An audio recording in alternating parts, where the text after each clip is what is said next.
Good morning, everyone. We will now begin the morning service of the Miroku Association headquarters, asking God and Meishu-sama to protect and bless us as we participate today in the construction of paradise on earth. Amatsu-Norito and Miroku prayer, please stand.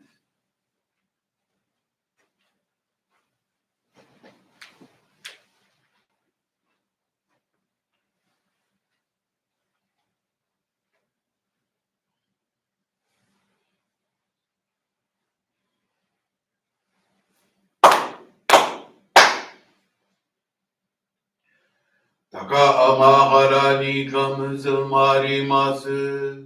かむろぎかむろみのみこともちて、すめにおやかむいざなぎのみこと、つくしのりむかのたち花のほどのあぎ、腹にみそぎ払いたもうときになりませる。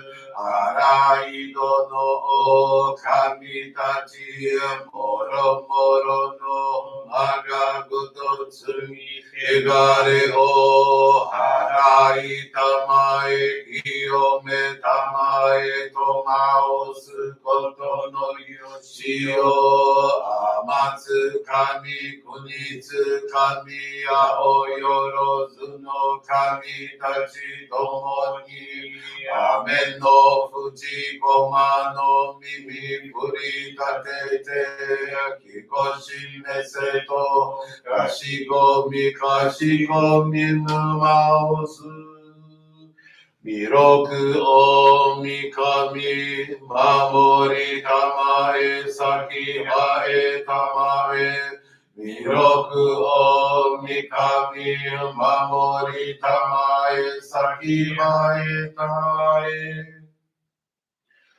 教えみ親主の神守りたまえ先はえたまえ教えみ親主の神守りたまえ先はえたまえ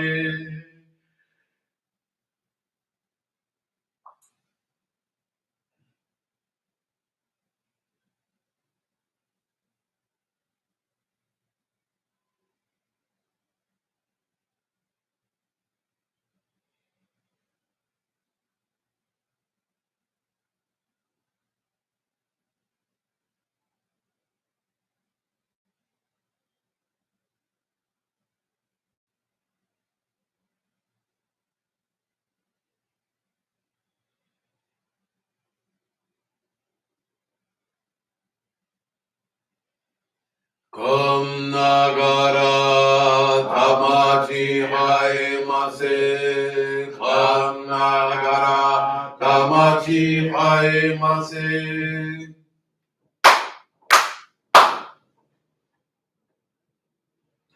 Great God of light, creator and giver of all life, in accordance with your divine will, the long age of night draws to an end. Your radiant divine light, shining evermore brilliantly, awakens the dawn of the glorious age of light, a time long awaited by all humanity. We thank you for guiding us to your divine plan and for the privilege of channeling and receiving Johrei. May our spirits and bodies be illuminated and purified as we live your truth given to us by Meishu-sama. Make us pure and effective instruments of your divine light, so that we may serve you and all those with whom we come in contact. May paradise on earth be realized with health, peace, and prosperity, a reality in our lives. Great God of light, bless and protect us. Radiate our souls with your divine light, so that we may truly become instruments of your great plan.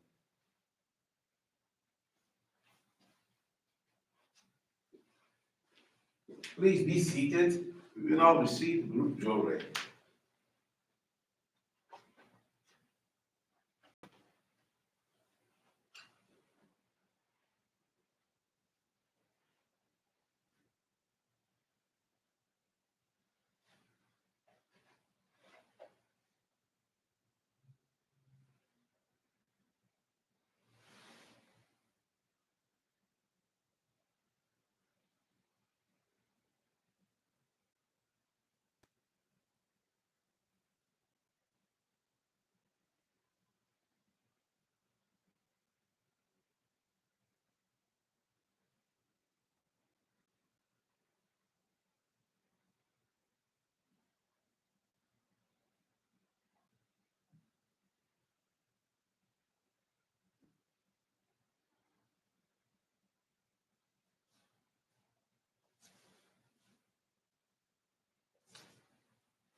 May God the Meishu-sama bless you.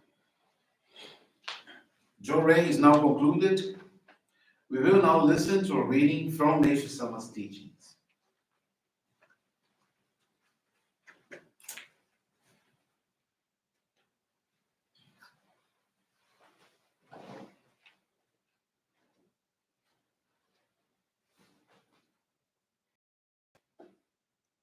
Courtesy.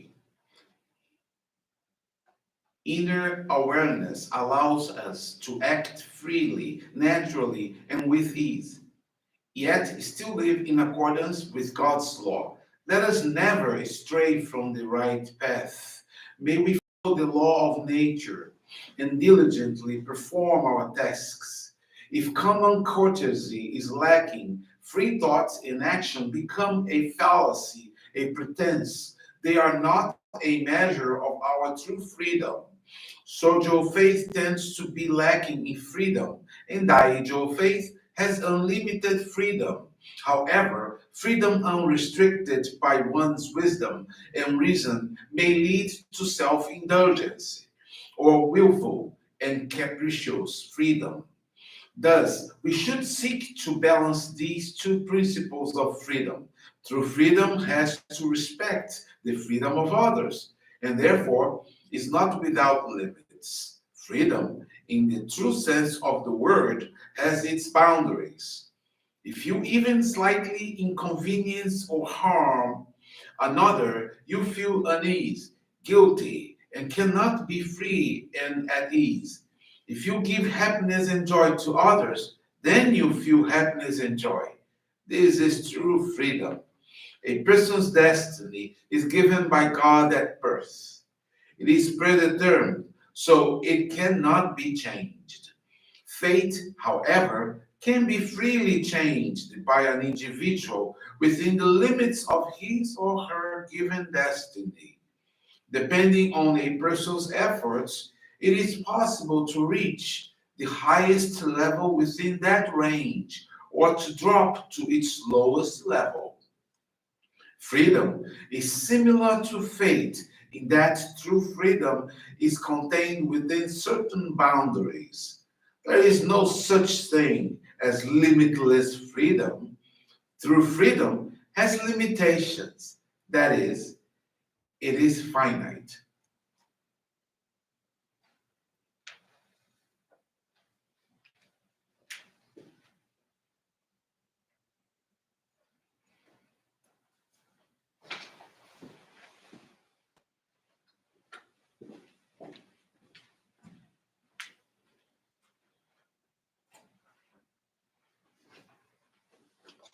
Good morning, everyone. Thank you for joining this morning service of the Miroku Association headquarters. Today, I'd like to share two faith experiences. One is from Braga, Portugal. It's from Isabel Cristina Leal Guedes Freire. Isabel Freire has been involved with our church since she was a child, but she walked away a few years ago.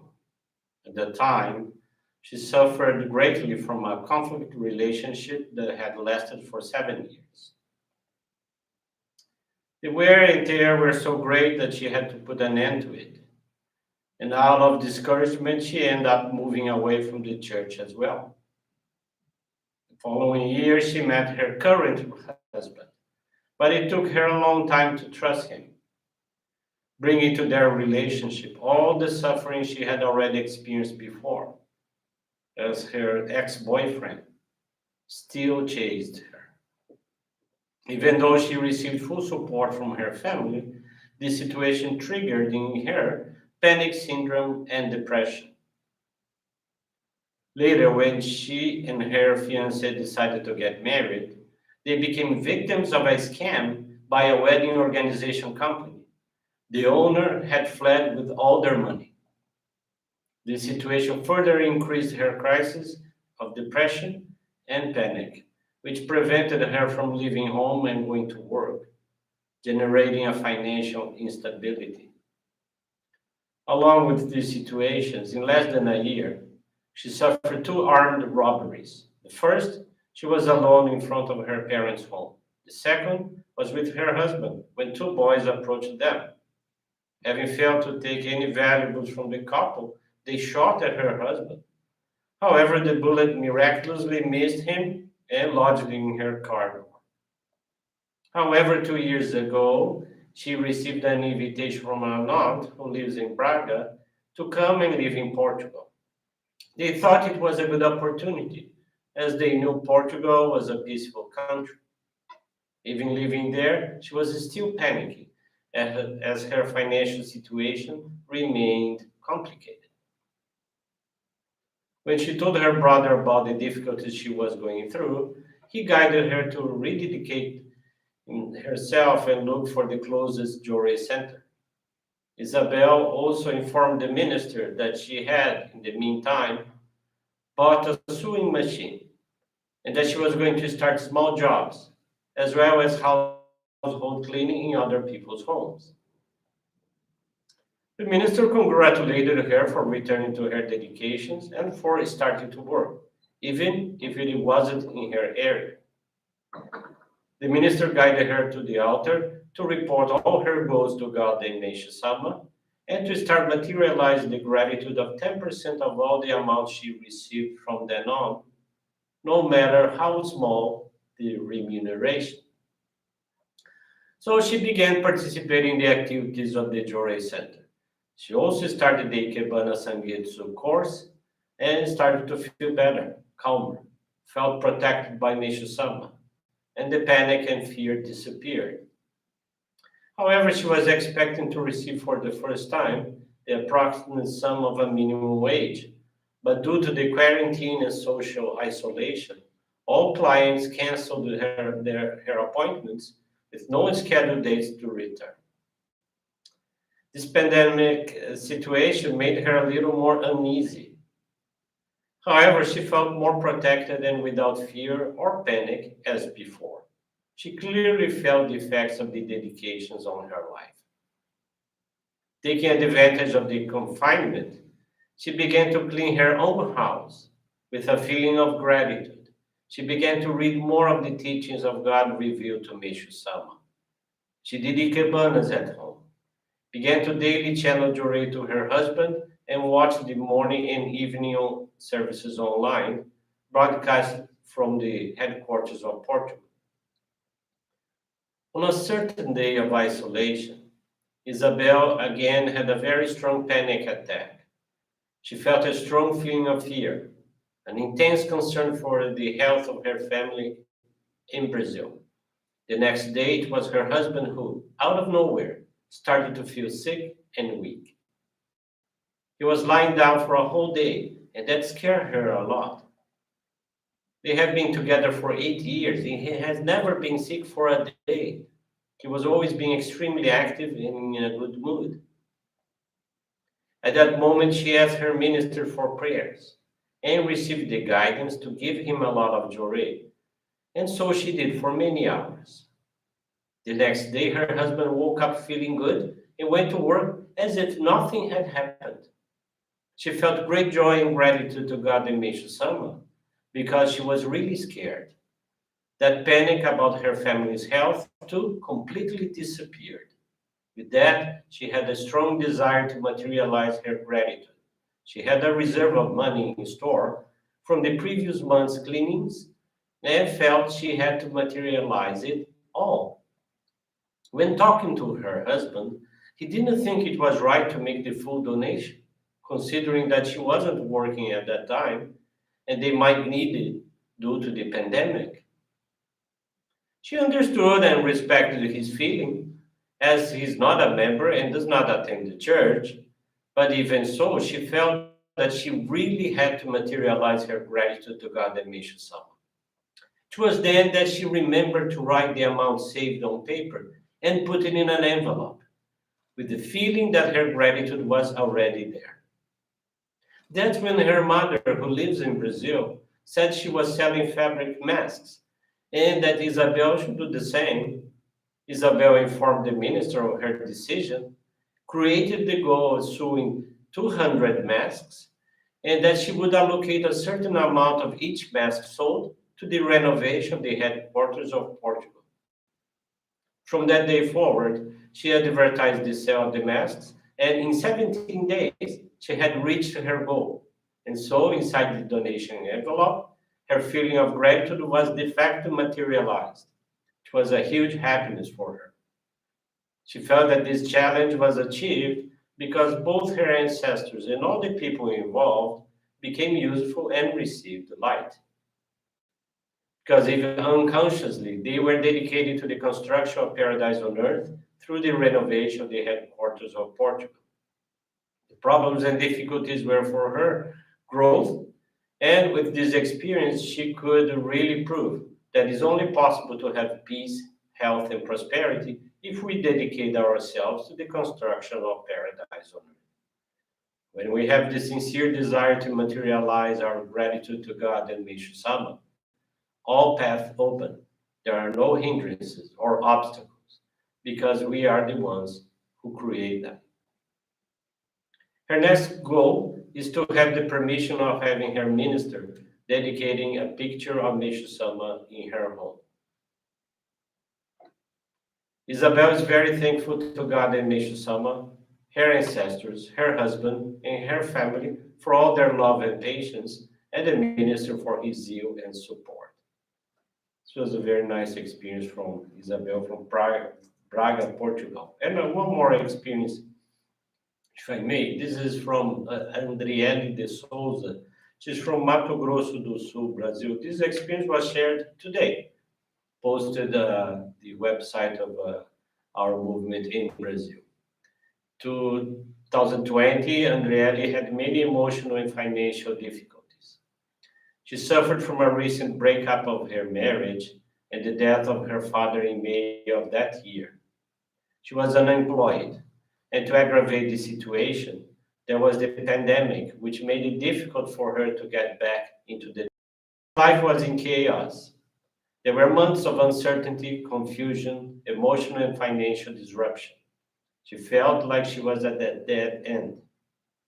At the end of the year, she and her mother traveled to visit an aunt who resided in another state.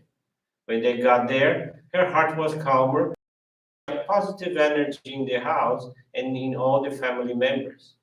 Her aunt is a Johrei member and has the home altar dedicated. The next morning, Andriele attended the morning service with her family, watched the online prayer, and started receiving Johrei daily. Each day, she found herself less anxious and more hopeful. After a week, her aunt took Andriele to the Johrei Center, which is located 22 miles away from the city where she lives. There, she had the opportunity to offer a donation of gratitude and receive Johrei. Very excited about the great improvement she felt in a few days receiving Johrei, she made the decision to move and live temporarily with her aunt until things stabilized. Thus, in March 2021, she made the move. She continued receiving Johrei daily and watching the online morning and evening services. She understood that the phase she was experiencing was an important stage for her growth and evolution. She realized how much she was attached to material things and how much she needed to get out of self-centeredness and attachment. Therefore, it awakened in her the desire to participate in the divine work in channeling the sacred Johrei. She attended online study sessions on Meishu-sama's teachings, took the membership course, and was blessed to receive the sacred focal point of Hikari in April of this year, 2021. Since then, she feels that she started her life again with a happy and peaceful soul. She channels and receives Johrei daily, continues to participate in online studies, watches our online services, shares the online services links with friends and family, and whenever possible, goes to church with her aunt to give service. Andriele feels spiritually stronger every day. She got a job where she works on a home office basis, and little by little, she's also restructuring herself materially. She's very thankful to God, Meishu-sama, and her ancestors for allowing her to become a useful instrument in the divine work, as well as to her aunt, who led her on the path of service, which changed her life. Very to inspiring faith experience from Isabel and Adriele. I want to thank you very much and wish you a very wonderful day. Thank you very much. This brings to a conclusion of our morning service. Thank you, everyone, for joining, and have a blessed day.